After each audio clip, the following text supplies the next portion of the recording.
So good morning everyone. Once again, welcome to today's online class. In today's online class, we will be discussing about textual grammar, especially about the articles. Okay, right. So yesterday we had a class regarding this exercise. So I would like to repeat the answers once again. You please check it. Okay, we are supposed to fill in the blanks by using either simple past or present perfect, right? So in the first one, is your brother in? No, he isn't. He has gone to Chennai. Okay, the answer is he has gone to Chennai. Why the answer is has gone? As the criteria says that we have to fill in with simple past or present perfect.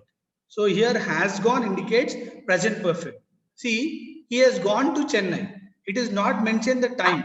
If time would have been mentioned, okay, if time would have been mentioned, if we would have written here, he went to Chennai. So we have not written went to Chennai, we have written has gone to Chennai because we are talking about a present perfect action. Clear? Similarly, next one, when did he go to Chennai? We are asking a question. Generally, when we ask a question, we are supposed to ask only in the present form. And as the criteria says that we have to fill in the blank with the simple past, here we use did. When did he go to Chennai? The main verb is in present form when we are asking a question. The helping verb is in auxiliary form. Clear? Yesterday, I lost my pencil. I lost my pencil. The pencil was lost long back. The action was completed long back. So we use I lost. Okay. Now, have you seen it? This is have you seen it? The blank is missing. This is have you seen it anywhere? Have you seen it anywhere? Okay. Have you? Okay. Have you seen it anywhere? Why only have? Because we are talking about perfect tenses, we are using have. No, I haven't. No, I haven't. When did you use? When did you use last? When did you last use the pencil? I mean, when was the time when you have used it for the last time? When did you last use the pencil?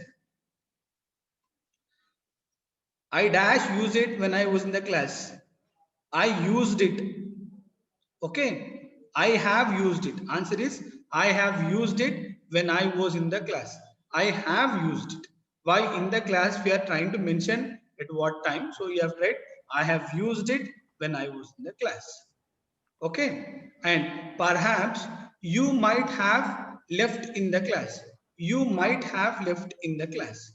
Leave, v3 is left, and might have. Or if you want to write you, perhaps you left it in the class. If you write left it in the class also, it is correct, no issue, that also can be written. But when we wanted to fill in the blank with the present perfect tense, we have to use you might have left it in the class. Similarly,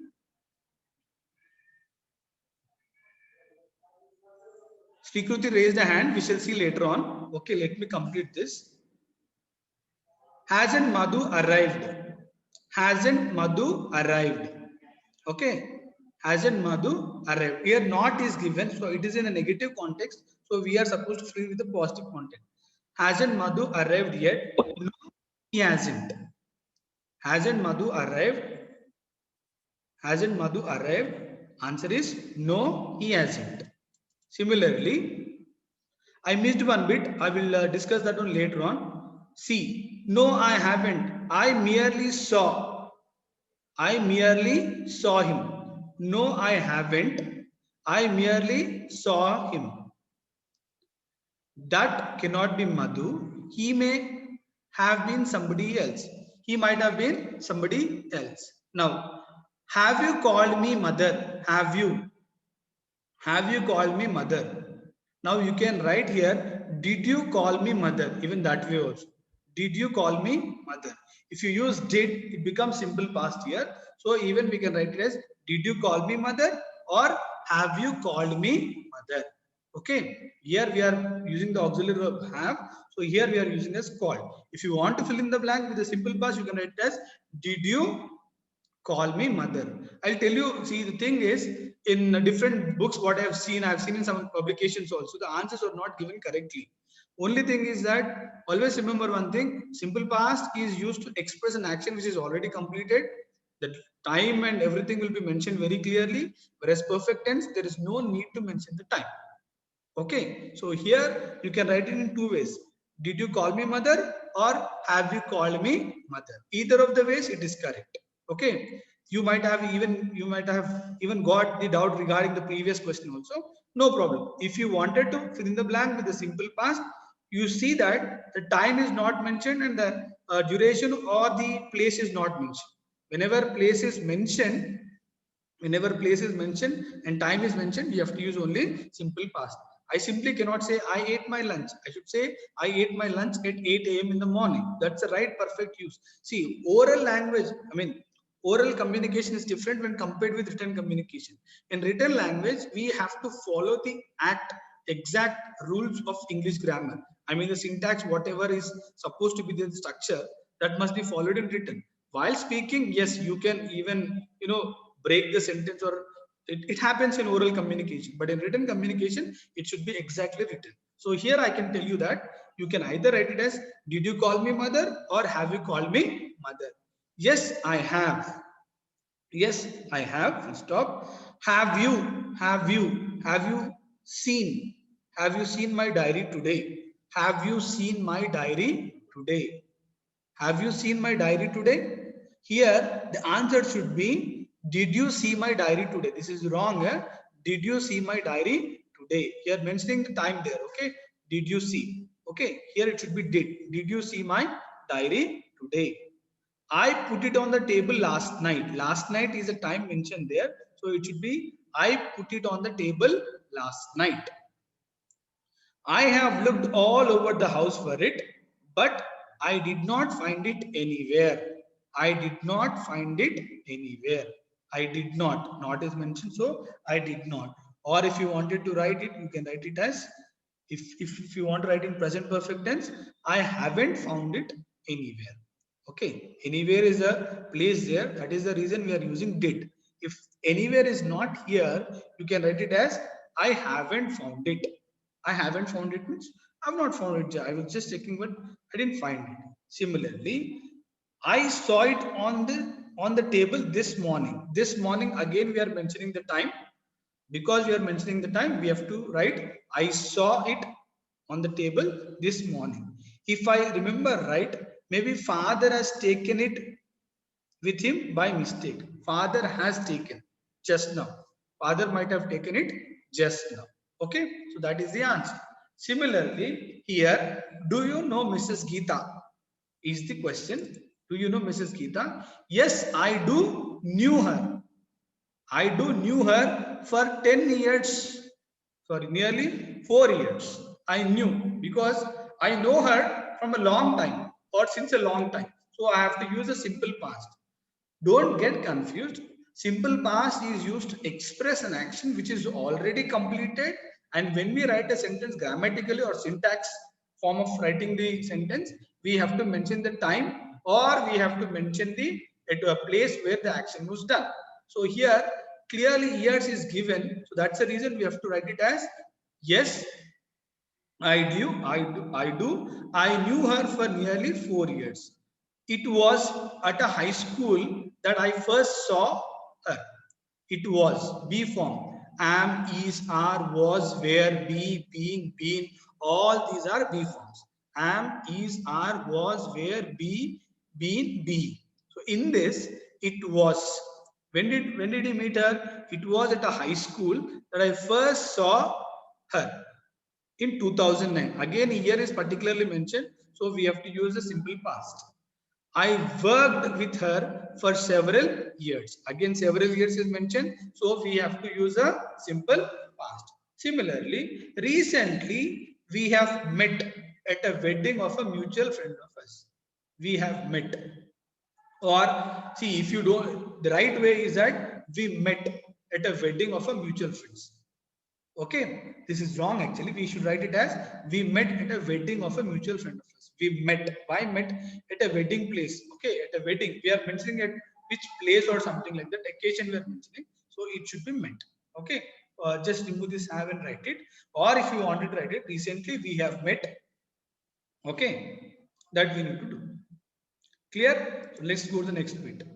Now we have editing here. So the following passages have some errors and we have to rewrite them by making necessary corrections. So in this, Varanasi is located, okay, is located, is located in the northeastern part of India. Here in and here it is located. D must be added and preposition in must be used. I repeat once again, Varanasi is located, okay, in the northeastern part of India. Stop. Hindu pilgrims go there. There is no to here.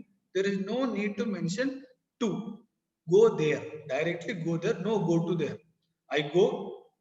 I go to school is okay, but here there we should say I go there or Hindu pilgrims go there to purify their souls. To purify their souls. To the Hindus, to the Hindus,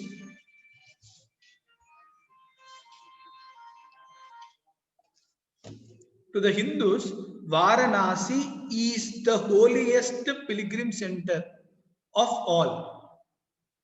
Okay, I repeat once again. Varanasi, holiest is given. Superlative degree is used. So we have to use the definite article the. The must be used here.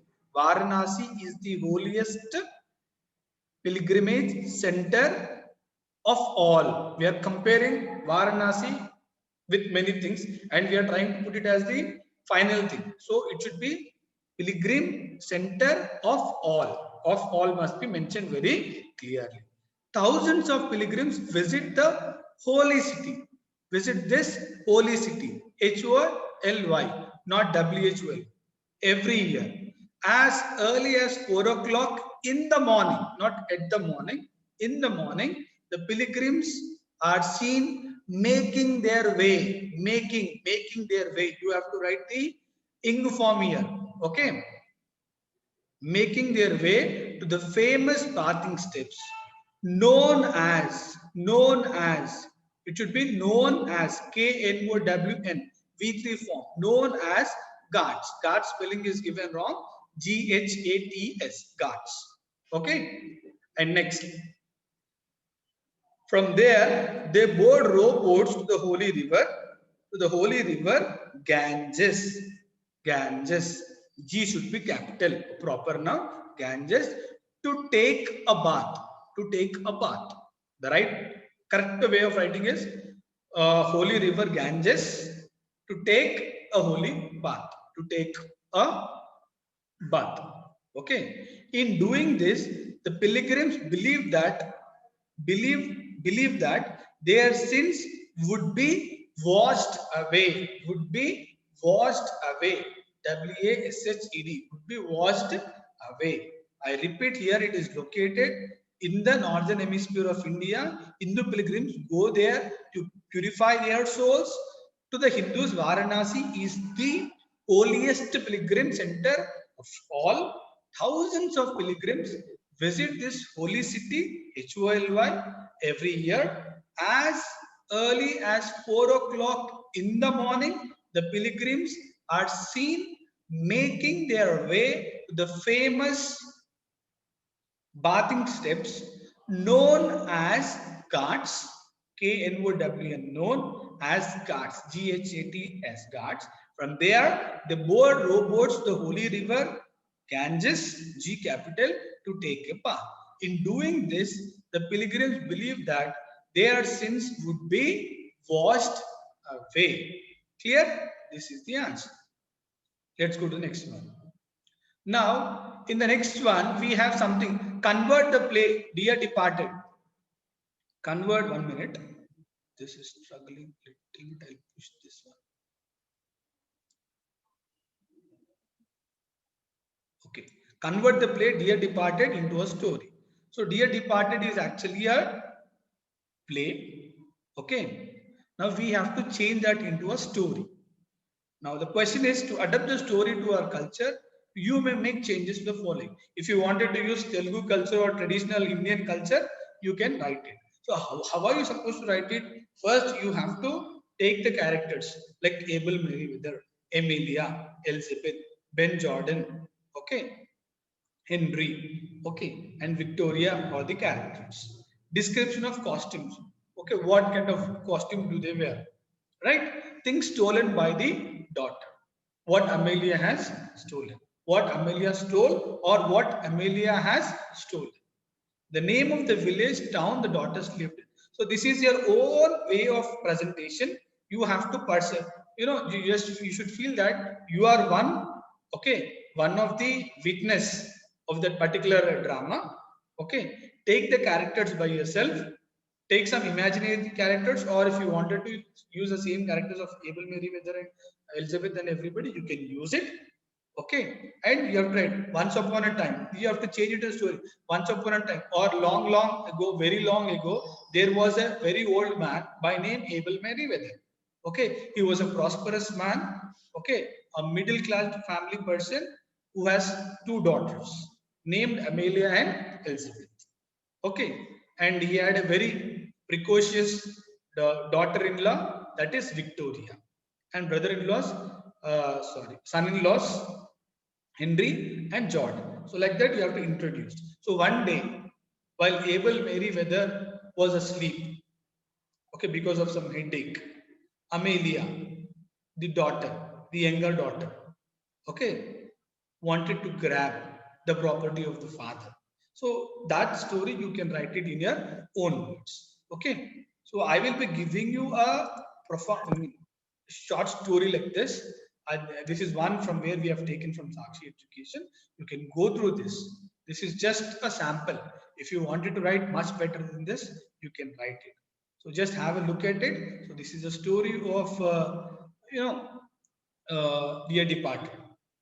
How Henry was having a how Abel Merriweather was having a problem. Who are the daughters and who is Victoria? What did they try to do? And how did the father come to know that the daughters are just at the back of his property, but they don't have real love? I mean, I already the author, that is William Houghton, he gives a satire on the English family, especially in the middle class English family, how the moral values and family relations are degraded in the society, where everybody wanted to take or grab the property of the parents, but they don't really love their father or mother. And by the end of the story, you might have had a very twist ending where Abel Merriweather decided to marry a lady by name Shorex so that she is going to take care of him for the rest of the life. So like that, you can write your own story. I will share it. I will record this and I'll share it with you people.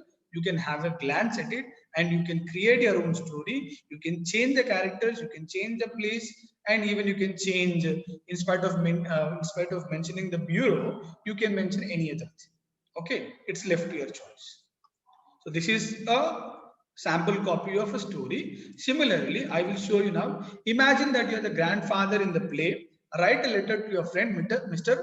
Tattersall, inviting him to your marriage at Ringo Bells with Mrs. John Shorex.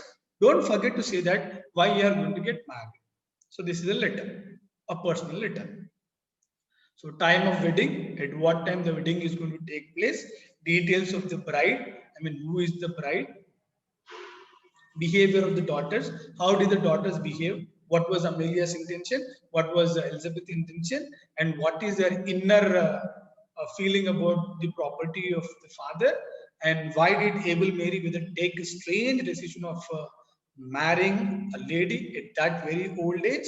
And cordial invitation. You have to send that my marriage is going to be on so and so place at St. Philip's Church on Sunday, something like that. And what is the reason why you are marrying? All those things you have to mention. Okay, so for this also I will show you a sample letter. Okay, so here it is written like dear friend Venkatesh. You have to mention it as Tattersall, or no problem if you change the name, but I wanted to see the content of the letter. So St. Philip's Church at 2 o'clock on the next Monday. You may wonder to know this. but situation demanded me to do so. My two daughters are not looking after me. I need someone to look after me. I need pure love and care at this age. Okay, I also decided to alter my will. Will means, the property, which is written. Actually, he has written the property equally to both the daughters, but after knowing their cruel intention of grabbing the property and not taking care of him, or not really showing the love and affection, so he wanted to change the will, and he wanted to write the entire property on the lady, that is John Shorex, who is the owner of the Ringo Bills restaurant at St. Philip's Church. Okay, so as a friend, you can understand my situation. Old age is a very, it's a very difficult time, and at that time, as children, we are supposed to take care of parents, because they have given us everything. Okay, whatever we are in this position today, or any one of you, or me, or any other person, so we need to always be in debt to parents, and we need to take care of them with a lot of love and affection. We have to provide them good facilities, good food, and everything, and we should see that the health is perfectly all right. If you don't see that, then definitely the father, who is little bit disturbed or distracted by the attitude of the daughters, will be taking such a kind of decision. So as a friend, you can understand my situation. This is not only my problem, but also many, not only me, even the other side. You might have seen orphanages, old age homes, all these have been, like mushrooms, they were growing in the society, because the responsible son, who is supposed to take care of the old parents, are just ignoring them, and because of family conflicts, putting them on the road, and they are going and joining in old age. Too many problems that should be avoided. So in these days, children are not taking care of their parents, they're not taking this responsibility. Hence, we should take care of ourselves. I cordially invite you to attend the function without fail. Yours affectionately, Abel Mary Veda.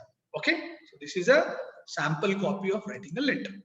And next one, there is a letter regarding from Hyderabad. Okay, the editorial of Indian Express. The topic subject would be regarding how this children, son, especially sons, how they are not taking care of their children, and the curse that old age homes have become a curse to the senior citizens. So I'll just put it on the screen, have a glance at it. If we read it again, it will be a lot of time problem. So this is how. You also please refer to the textbook, and please do write a letter. Okay. So with this, I have come to the conclusion of the lesson. I would like to would like you to have a glance at it, and once you just have a look at it, we shall close the class. Okay, and tomorrow the remaining textual exercises about the survey of the health condition of parents, I think. So I request you to do it by yourself, do it in the class. Okay, so I'm just stopping the. Thank you very much.